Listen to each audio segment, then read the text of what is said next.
programang ito ay rated SPG. Striktong patnubay at gabay ng magulang ang kailangan. Maaaring may masiselang tema, lengguwahe, karahasan, sexual, horror o droga na hindi angkop sa mga bata.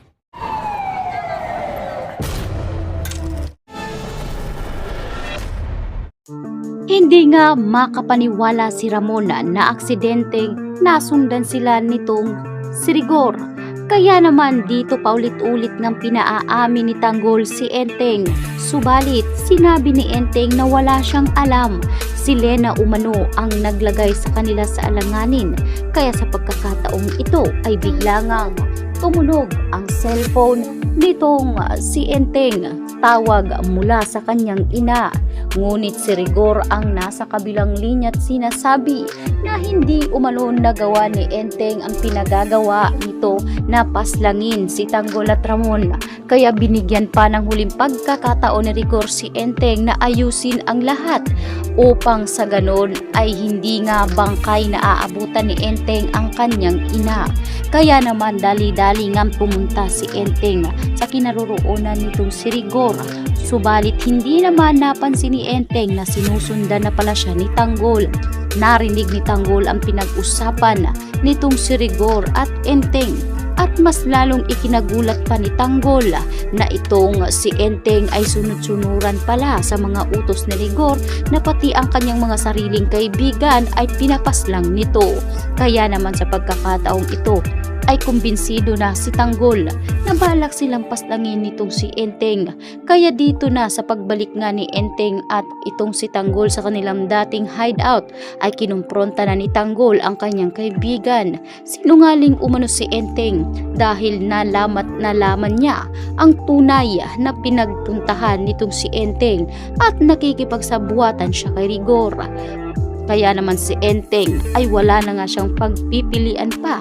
Kaya naman agad siyang humugot ng baril at itinutok kay Tanggol. Hindi naman makapaniwala si Ramon na magagawa ito ni Enteng dahil alam ni Ramon kung gaano kasolid ang kanilang pagkakaibigan. Subalit humantong na nga sa panahon na kung saan ipit na rin itong si Enteng. Gagawin niya ni Enteng ang lahat para sa kanyang ina.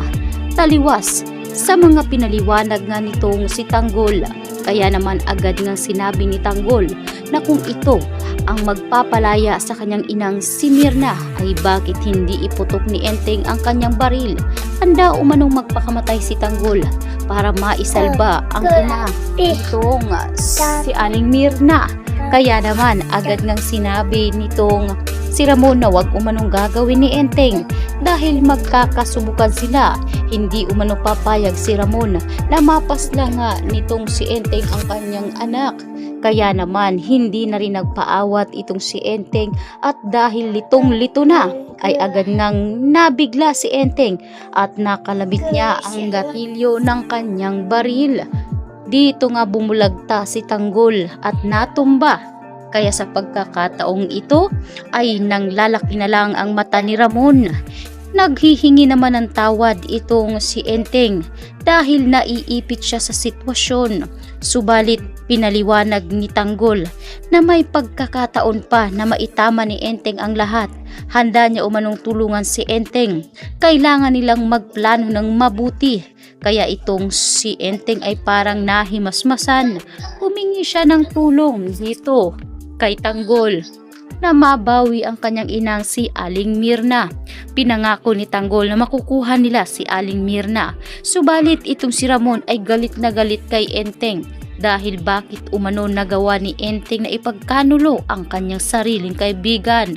Kung napaaga umano ang pagsasalita ni Enteng ay baka hindi nga raw umabot sa punto na nalagasan sila ng mga kasama. Ngunit masyado ng huli ang pagkakataon para magsisihan.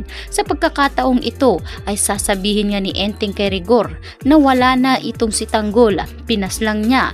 Kaya naman tuwang-tuwa si Rigor.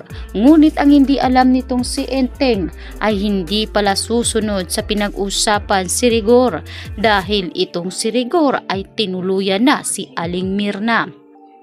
Kaya dito napagtanto ni Enteng na pinaiikot lang pala siya ni Rigor, kaya sinubukan nga ni Enteng na barilin ito at dito na lumantad si Tanggol at Ramon. Pinaulan na nila ng bala itong si Rigor. Wala nang pagkakataon pang makatakas, kaya naman tinamaan ng lintik si Rigor sa pagkakataong ito. Sapol siya sa bandang tagiliran, kaya naman nabulagta si Rigor at dito na nilapitan ni Tanggol at sinabing pagbabayaran umano lahat ni Rigor ang kasalanang ginawa niya sa pagpaslang sa kanyang mga kaibigan. Oras na si Tanggol na ang mauupong mayor ay sisiguraduhin umano ni Tanggol na mananagot sa batas si Rigor at dito niya ipakukulong ng habang buhay. Kaya naman itong si Enteng ay galit na galit. Napayakap na lamang si Enteng sa kanyang inang naghihingalo. Sinabi ni Aling Mirna na sana ay hindi umano sinunod ni Enteng ang mga utos ni Rigor dahil mahalaga ang kanyang mga kaibigan hanggang sa huli. Kaya itong si Enteng ay nagluluksa